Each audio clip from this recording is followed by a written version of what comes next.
Good evening, friends. I am sharing something I have shared over and over again because there are people in this country who need to listen to it.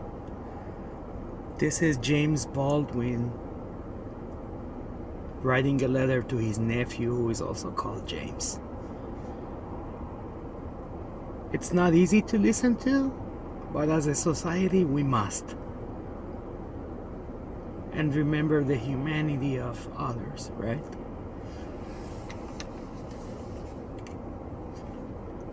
Today I read the news that during a soccer game,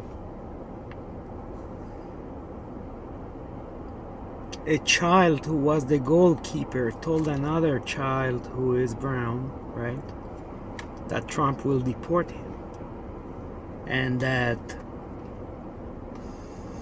he's not an American, even though he was born here. So tonight I am pissed off. I am not sharing prayers tonight. I am sharing something else that we need to listen to. And pardon me, yes, I am smoking. Forgive me, but listen to this. My dungeon shook. Letter to my nephew on the 100th anniversary of the Emancipation. Dear James, I have begun this letter 5 times and torn it up 5 times. I keep seeing your face, which is also the face of your father and my brother. Like him, you are tough, dark, vulnerable, moody, with a very definite tendency to sound truculent because you want no one to think you're soft. You may be like your grandfather in this. I don't know. But certainly both you and your father resemble him very much physically. Well, he is dead. He never saw you. And he had a terrible life. He was defeated long before he died because at the bottom of his heart, he really believed what white people said about him. This is one of the reasons that he became so holy. I'm sure that your father has told you something about all that. Neither you nor your father exhibit any tendency towards holiness. You really are of another era. Part of what happened when the Negro left the land and came into what the late E. Franklin Frazier called the cities of destruction. You can only be destroyed by believing that you really are what the white world calls a nigger. I tell you this because I love you. And please, don't you ever forget it. I've known both of you all your lives. Have carried your daddy in my arms and on my shoulders, kissed and spanked him, and watched him learn to walk. I don't know if you've known anybody from that far back, if you've loved anybody that long, first as an infant, then as a child, then as a man. You gain a strange perspective on time and human pain and effort. Other people cannot see what I see whenever I look into your father's face. For behind your father's face, as it is today, are all those other faces which were his. Let him laugh, and I see a cellar your father does not remember, and a house he does not remember. And I hear in his present laughter, his laughter as a child. Let him curse, and I remember him falling down the cellar steps and howling, and I remember with pain his tears, which my hand or your grandmother's so easily wiped away. But no one's hand can wipe away those tears he sheds invisibly today, which one hears in his laughter and in his speech and in his songs. I know what the world has done to my brother and how narrowly he has survived it. And I know, which is much worse, and this is the crime of which I accuse my country and my countrymen, and for which neither I, nor time, nor history will ever forgive them, that they have destroyed and are destroying hundreds of thousands of lives, and do not know it, and do not want to know it. One can be, indeed one must strive to become, tough and philosophical concerning destruction and death. For this is what most of mankind has been best at since we have heard of man. But remember, most of mankind is not all of mankind. But it is not permissible that the authors of devastation should also be innocent. It is the innocence which constitutes the crime. Now, my dear namesake, these innocent and well-meaning people, your countrymen, have caused you to be born under conditions not very far removed from those described for us by Charles Dickens in the London of more than 100 years ago. I hear the chorus of the innocent screaming, "No, this is not true. How bitter you are." But I'm writing this letter to you to try to tell you something about how to handle them. For most of them do not yet really know that you exist. I know the conditions under which you were born, for I was there. Your countrymen were not there, and haven't made it yet. Your grandmother was also there, and no one has ever accused her of being bitter. I suggest that the innocents check with her. She isn't hard to find.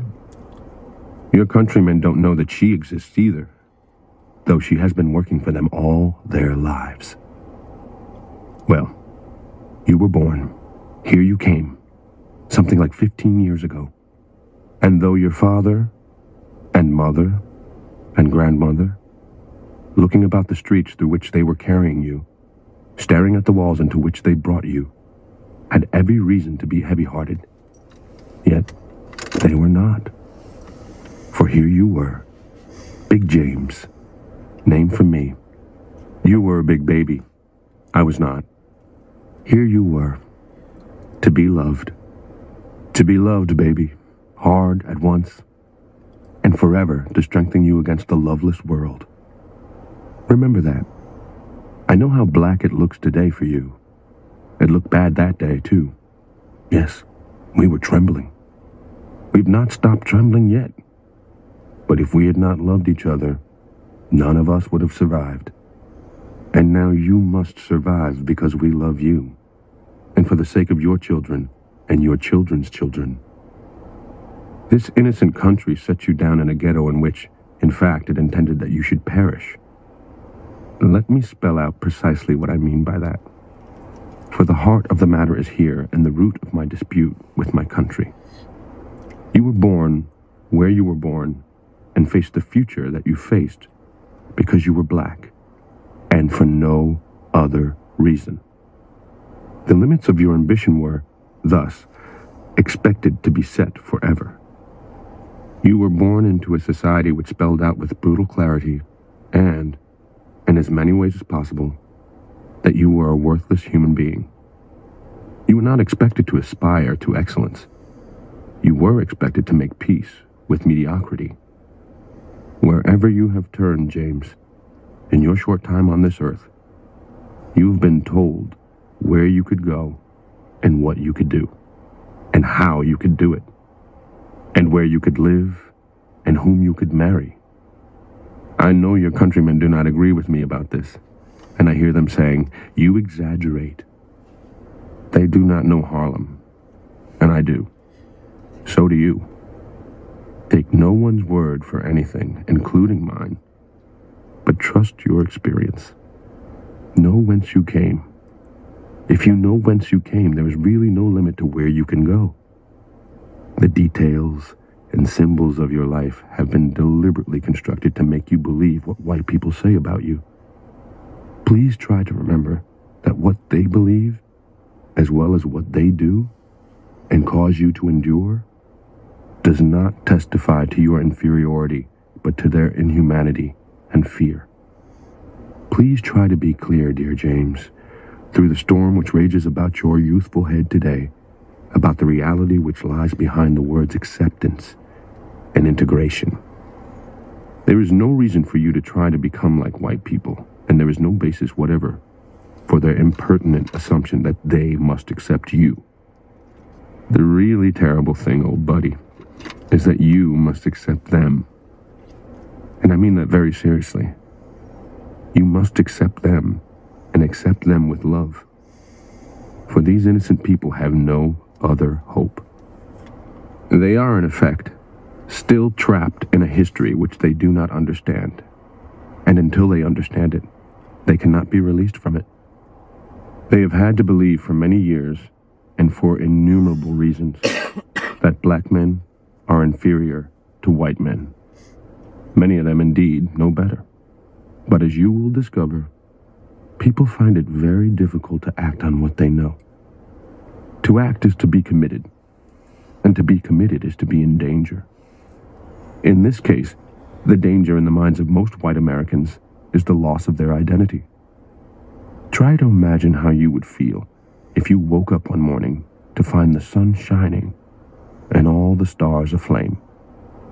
You would be frightened because it is out of the order of nature.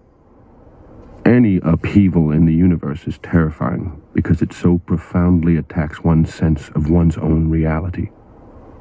Well, the black man has functioned in the white man's world as a fixed star, as an immovable pillar. And as he moves out of his place, heaven and earth are shaken to their foundations. You, don't be afraid. I said that it was intended that you should perish in the ghetto.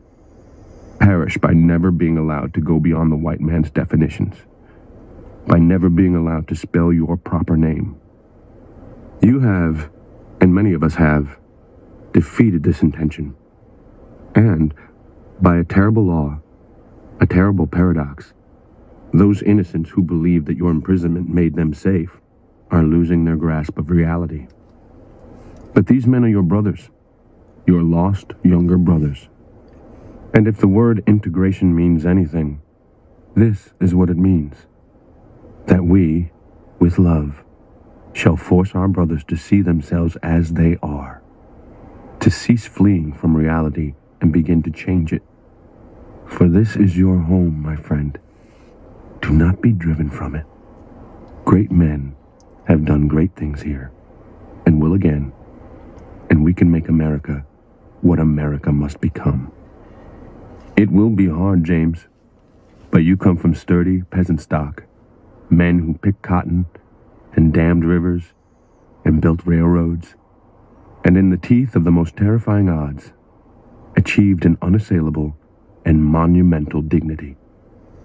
You come from a long line of great poets, some of the greatest poets since Homer.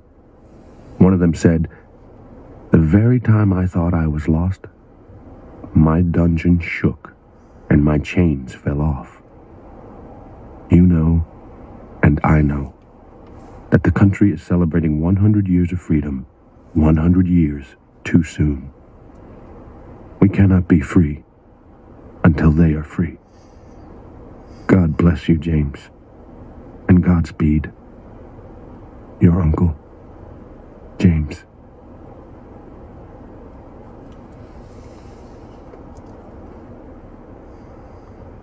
Read, reflect, grow.